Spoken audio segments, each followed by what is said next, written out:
Guys, you won't believe this, but Jesus is risen. Yeah, right. Hey, come on, Thomas. This is neither the time nor the place for your misogynistic skepticism.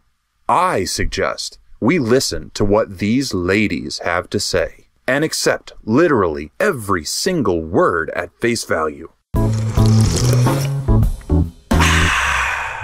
What exactly did you see? Well, early this morning, I went down to the tomb to anoint the body. On your own? Yes, I went with Mary, mother of James. So it was just the two of you? Yeah, there were just two of us.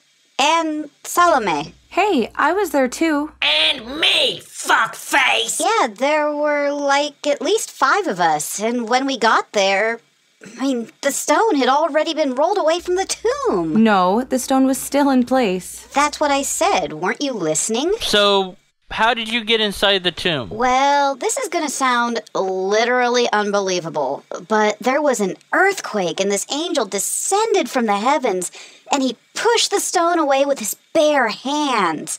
And he was kind of a hunk, too. You should have seen the guards shaking with fear. Guards? There were no guards! I know, they were terrified. So, we looked in the tomb, and you won't believe this, but all we saw inside was a discarded burial cloth and a young man just sitting there. No, there were 2 men and they were standing up. I know, right? There were 2 angels just sitting there. Don't take this the wrong way, but there was just one angel, and he was standing outside with us. Exactly. So, naturally, we came straight over to you guys to tell you that No, Jesus... you stayed behind at the tomb and cried like a little bitch. Yeah, I ran away and I never told anyone because...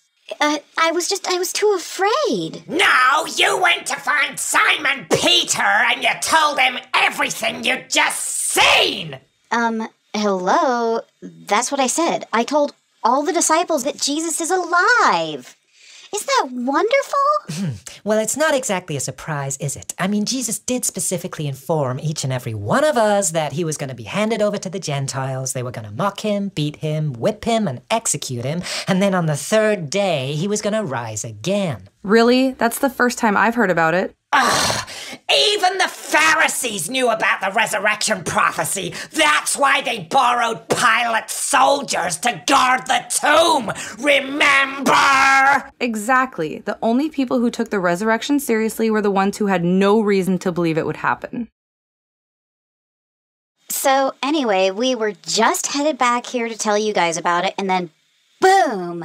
There he was, just standing right in the middle of the garden. Jesus Christ! Yes, we didn't even recognize him at first. We thought he was the gardener. A naked gardener? What do you mean? Why would he be naked? Well, I thought you said that Jesus left his shroud inside the tomb. Yeah, he did. And in this particular cultural context, it is entirely possible that a gardener would be totally naked. So...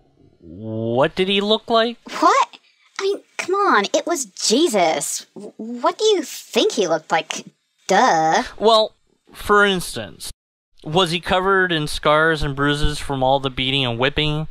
Or did he just have a new body? I didn't really notice. Look, I was doing some serious weeping at the time. All I know is that through my veil of tears, he sort of looked exactly like a gardener who may have been naked. And hot. Sure, okay. Look, Thomas, everyone knows that Jesus has one of those really ordinary, unremarkable faces that literally no one recognizes. Isn't he the only white guy we know, or is it black? I can never... wait, Middle Eastern, right. Yeah, and all Middle Eastern men pretty much look the same, don't they?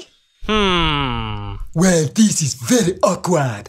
It is totally embarrassing that Jesus would show himself to some women before he shows himself to us guys, right? Yeah, everyone knows that women are liars and fantasists and that their testimony is completely invalid in this misogynistic cultural context.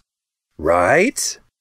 Seems to me like everyone here is dismissing the resurrection because these women can't even get their story straight. Funny how that same logic doesn't seem to apply in the future, when men will be brutally martyred for the worthless and inconsistent testimony of mere women. What I do know is this: the fact that these women's witness statements are unreliable and contradictory is what proves they accurately describe a real historical event. The hardest part is my dick. Catch you next time.